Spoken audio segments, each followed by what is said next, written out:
Hi there guys, and welcome back to me, Kyle Reviews.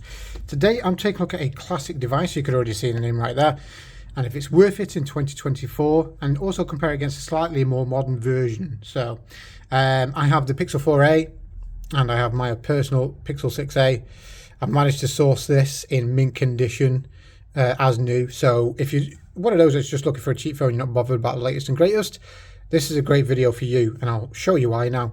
So going through the design wise, it's a very nice compact Android, especially by today's standards. This is a very small Android. All these more newer small Androids are not really that small. Let's take my Pixel 6a for example. It does feel nice in the hand. It's sort of more blocky though, with some curved edges so it doesn't dig into your hand. But when some people say this is small, well, is it really? The new standard of small on smartphones is not really that small. So if you're looking for a truly small Android, the Pixel 4a might be an option. There's some drawbacks, but we'll go through this together.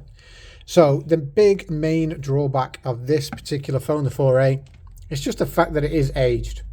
It's on the newest version it can have now, which is Android 13.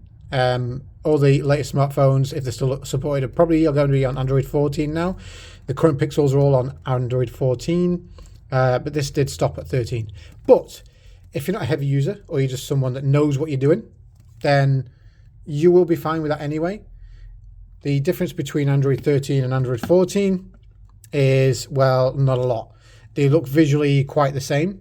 So if I show you this one, you got the same sort of style icons.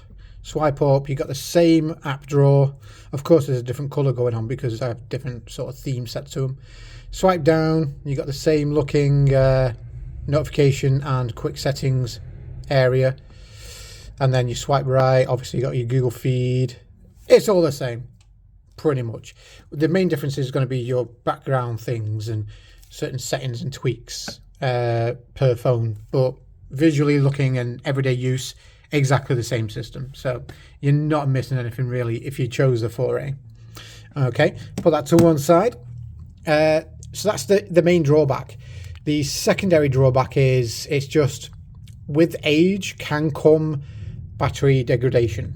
However, if you find one that's barely used, maybe even still sealed, or is well looked after by the previous owner, if you get it secondhand obviously, you'll get one as good as this where the battery should last you a day still, so you'll be fine with that. Now, those are the main drawbacks for me. Going on with the good things about this phone. One, you'll find these so mega cheap now. I think on average locally, secondhand speaking, I'm finding these boxed or unboxed around 40, maybe as cheap as £30, and you can get them probably as high as 60, 70, depending where you live.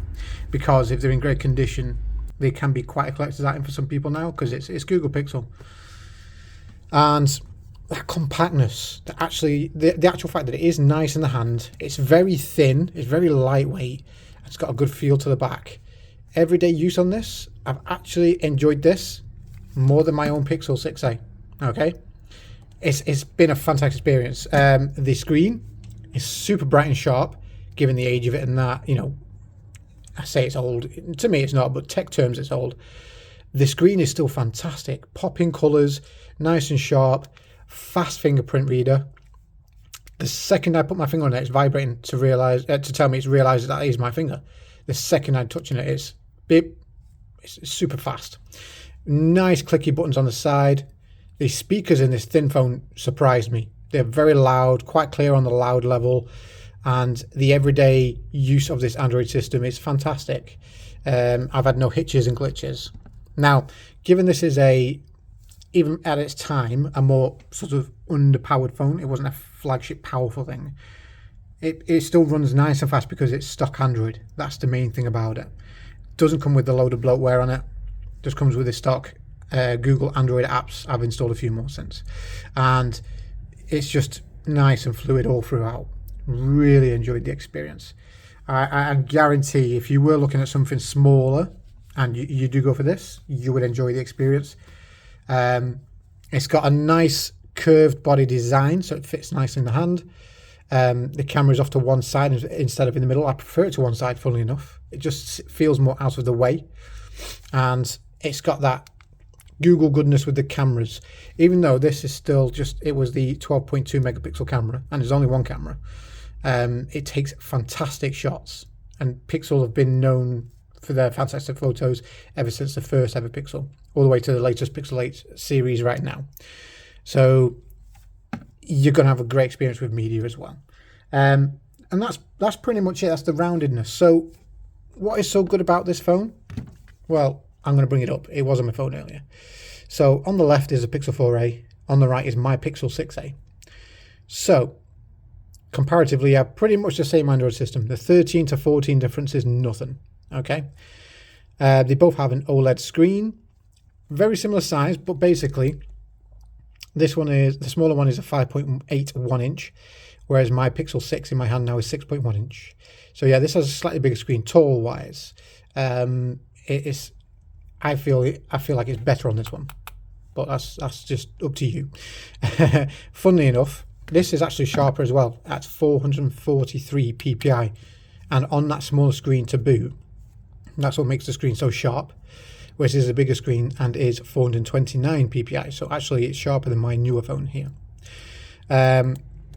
This one does have a Snapdragon Qualcomm processor, and I'm a big fan of Snapdragon Qualcomms. Everyone is, the great chips. This one has the newer Google Tensor, but I prefer Snapdragon anyway. That's just me.